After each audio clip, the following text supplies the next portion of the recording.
Olá, pessoal. Meu nome é Isabela. Hoje eu vou falar para vocês de potencial de membrana ou potencial de repouso da célula.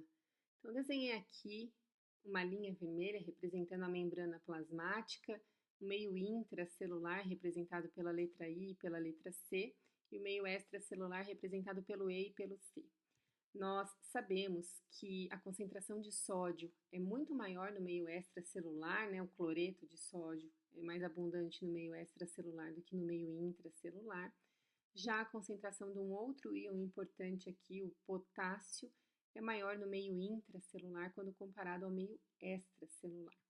Se nós colocarmos aqui um voltímetro, né, uma pipeta no interior dessa membrana, nós vamos perceber que há uma situação como essa aqui. O interior ele é ligeiramente mais negativo quando comparado ao exterior da célula. Então, quando a gente coloca o exterior como sendo 0 milivolt, a maioria das células excitáveis, como o neurônio, por exemplo, tem lá o seu interior negativo, e essa negatividade chega a menos 70 milivolts, mais ou menos. Então, reparem que aqui a gente tem uma situação parecida com uma pilha, com dois polos. Um polo positivo, que é o meio extracelular, e um polo negativo, que é o meio intracelular. Por esse motivo, nós dizemos que a membrana é polarizada. E quando ela se afasta dessa situação, ela está sendo despolarizada. Quando ela retorna para essa situação, ela está sendo repolarizada. Então, a gente vai entender um pouco melhor isso quando falarmos de potencial de ação, mas é importante essa informação. Então, como é que a gente chega nessa situação, né, de dois polos na membrana e dessas concentrações de íon que eu acabei de falar?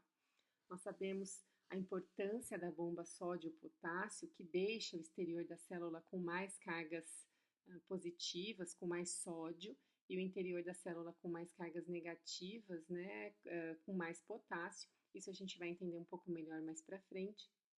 Mas aqui nós sabemos que a membrana não é permeável a todos os solutos. Muito pelo contrário, ela é bem impermeável, muito seletiva, né?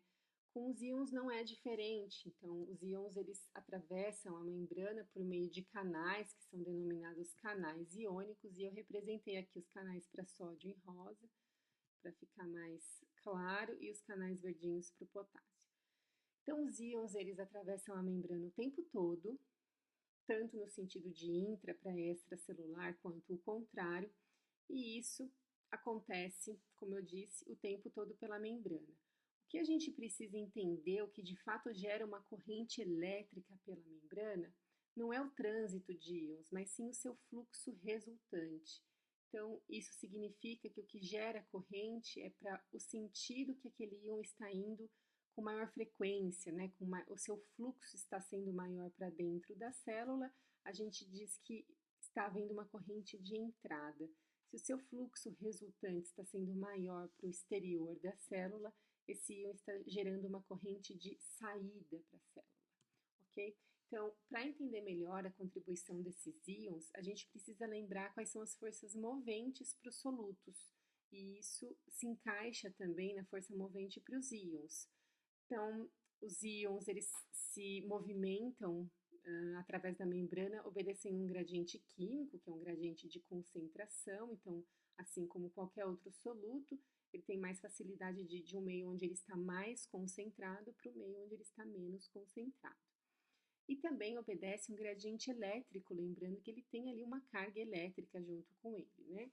Outra coisa importante é lembrar que cargas semelhantes se repelem e cargas opostas se atraem. Dessa forma, um íon que tem lá a sua carga positiva tende a ir para o meio mais negativo e vice-versa. Então, vamos entender a contribuição de cada um desses íons para o potencial de membrana em menos 70 milivolts. Para isso, é importante que a gente saiba a concentração do íon no meio intracelular e a sua concentração no meio extracelular. Quem prediz para a gente para onde vai ser o fluxo resultante do íon e qual é a sua contribuição para o potencial de membrana é a equação de Nernst, que a princípio parece um bicho de 7 cabeças, mas eu vou mostrar para vocês que não é.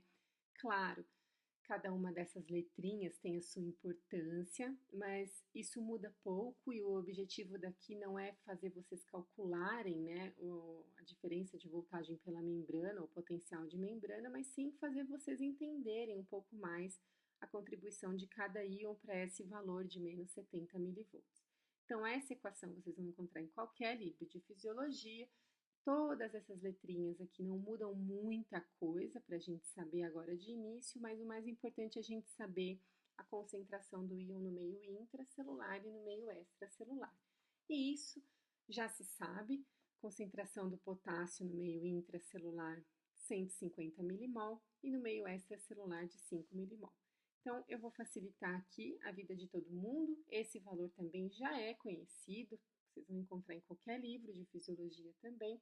O valor desse cálculo aqui para o potássio é exatamente de menos 94 milivolts. E esse valor a gente diz que é o potencial de equilíbrio ou potencial de reversão do potássio. O que isso significa?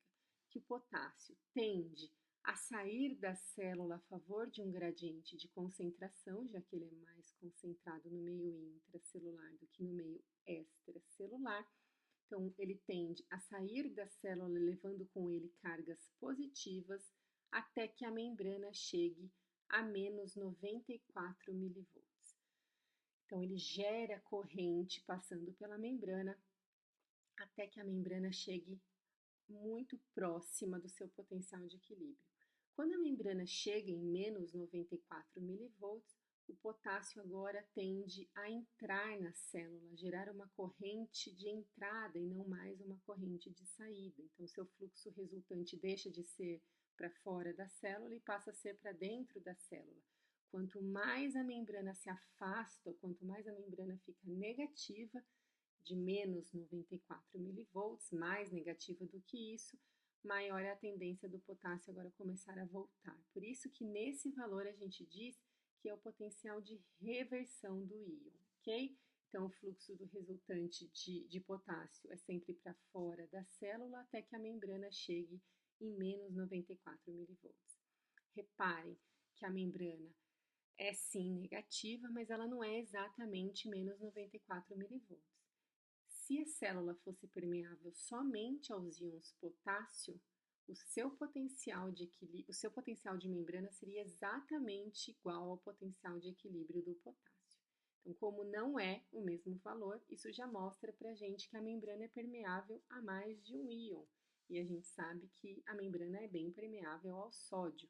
Portanto, eu vou mostrar para vocês como é que a gente calcula o fluxo resultante do sódio, qual é a contribuição do sódio para o potencial de membrana em menos 70 milivolts. Então, para isso, a gente precisa conhecer a concentração desse íon no meio intra e no extracelular, isso a gente já conhece.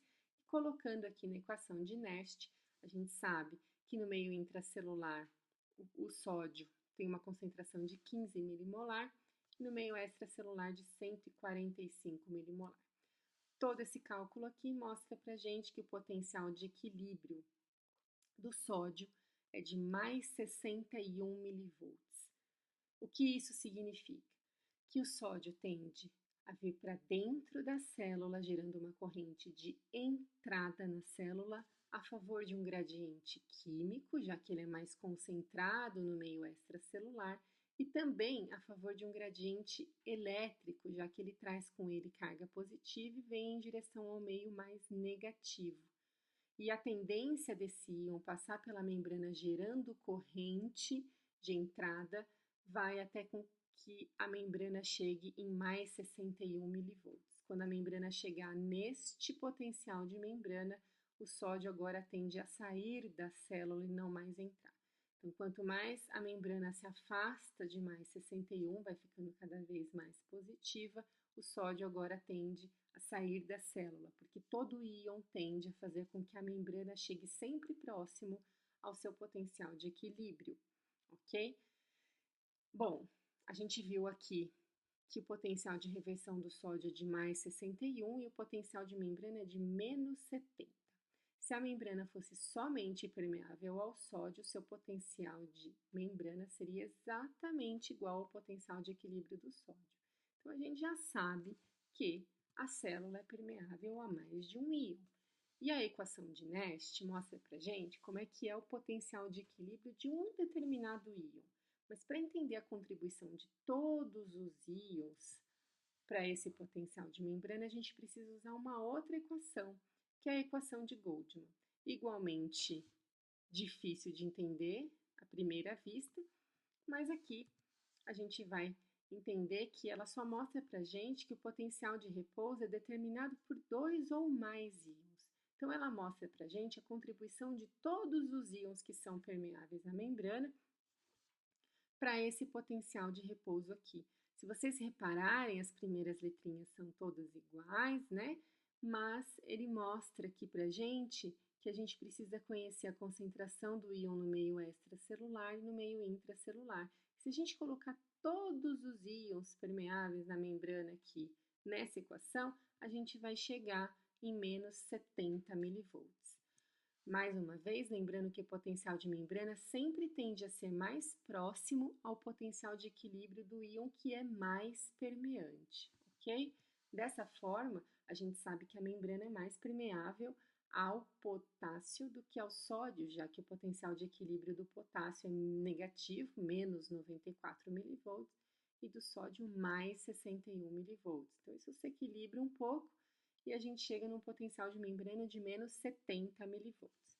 Então, fazendo aqui uma recapitulação de tudo que a gente falou, a gente viu que a concentração de sódio é maior no meio extracelular, e isso faz com que a membrana seja mais positiva quando comparada ao meio intracelular, onde a concentração de potássio é maior, mas existem muitas proteínas com cargas negativas, ânions inorgânicos, e isso faz com que a membrana seja um pouco mais negativa no interior da célula. A gente não pode esquecer a contribuição da bomba sódio-potássio para isso, uma bomba eletrogênica, ela que faz com que a concentração de sódio seja maior no meio extracelular e a de potássio seja maior no meio intracelular. Isso vai ser explicado um pouco mais para frente nas próximas aulas, ok? Então, lembrando que a concentração dessas cargas positivas faz com que a membrana do lado de dentro seja ligeiramente mais negativa, onde eu tenho uma concentração maior de cargas negativas, quando comparado ao meio extracelular, ok? Então, a gente também lembrou que o potencial de repouso da membrana em menos 70 milivolts tem contribuição do potássio, cujo potencial de equilíbrio ou potencial de reversão é de menos 94 milivolts, e eu mostrei para vocês como é que a gente chega nesse valor, e o potencial de equilíbrio do sódio em mais 61. Então, equilibrando tudo isso, a gente chega num potencial de membrana de menos 70 milivolts, claro, sem esquecer a contribuição de outros íons, como cloreto, cálcio, para esse potencial de membrana, ok? A gente não pode esquecer que o sódio e o potássio são os mais importantes, né, os que mais contribuem para esse potencial de membrana. E mais uma vez lembrando que a gente tem aqui uma membrana que é dita polarizada, porque tem um polo positivo, um polo negativo. Nós vimos também que a equação de Nernst prediz para a gente qual é o fluxo resultante de um determinado íon. A equação de Goldman mostra para a gente a contribuição de todos os íons que são permeantes na membrana e que contribuem para esse potencial de repouso da célula. Aqui a gente precisa ser um pouco mais rápida, a aula precisa ser um pouco mais curta e, portanto, pode ser que tenha ficado alguma dúvida pelo caminho. Vocês estão convidados, então, a mandarem as dúvidas para o nosso e-mail. Eu vou ter o maior prazer em responder. Nosso e-mail é ciafisio@gmail.com. Eu espero que vocês tenham compreendido um pouco mais o potencial de repouso e eu espero vocês na próxima aula, que é sobre potencial de ação. Obrigada, tchau, tchau.